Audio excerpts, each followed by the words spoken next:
a Middle East war, riots in Belfast, and the biggest World Cup in history. The world is moving fast today, and we've got every story covered.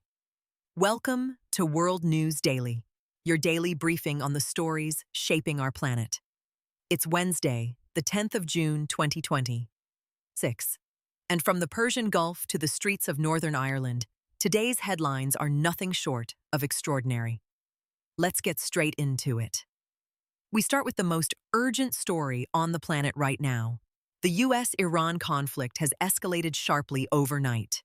U.S. Central Command launched what it called self-defense strikes against Iranian military sites near the Strait of Hormuz on June 9th, responding to the downing of a U.S. Army Apache helicopter.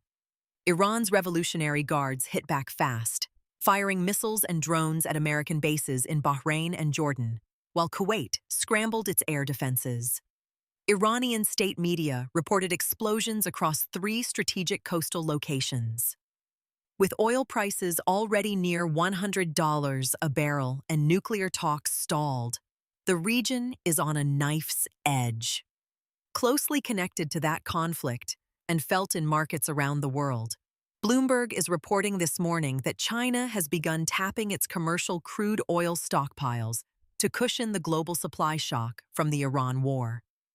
Analysts at Vortexa, Kepler, and Energy Aspects estimate China's inventory draws will average around 1 million barrels a day in coming months. Beijing is simultaneously capping refinery use and limiting fuel exports. Experts say China's actions have been one of the key reasons global oil prices haven't spiked beyond $200 a barrel. But analysts warn this buffer cannot last indefinitely.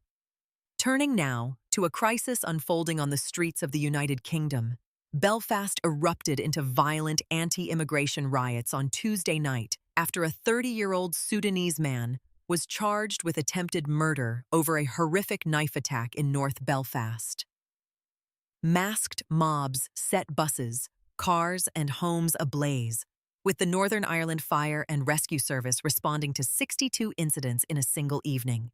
3 police officers were injured and at least 4 people arrested.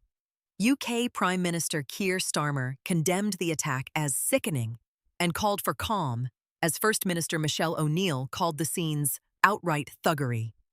The accused is due in court today. Now for a moment of global celebration.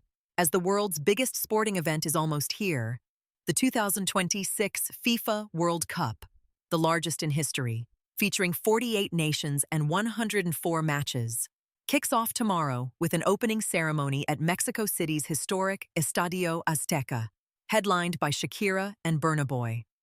For the first time ever, 3 host nations are each staging their own ceremony.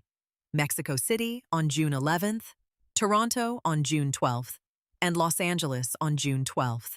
The final will be held in New York on July 19th.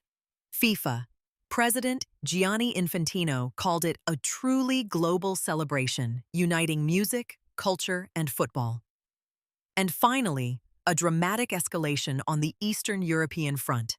Ukraine launched what Russian officials called an unprecedented mass drone assault on St. Petersburg over the weekend, targeting naval arsenals in Kronstadt and oil depots in the Krasnodar region, striking targets over 1,000 kilometers from the Ukrainian border. Russian authorities reported shooting down 376 drones nationwide, but several reached their targets, igniting fires and disrupting airport operations. St. Petersburg's governor urged residents indoors for the first time since Russia's full-scale invasion began in 2022. The strikes came days after Putin publicly rejected Zelensky's call for direct peace talks. That's your World News Daily Briefing for Wednesday, the 10th of June, 2026. 5 stories, 5 continents, 0 fluff. If you found this valuable, please hit the like button, subscribe to World News Daily, and ring the notification bell so you never miss a briefing.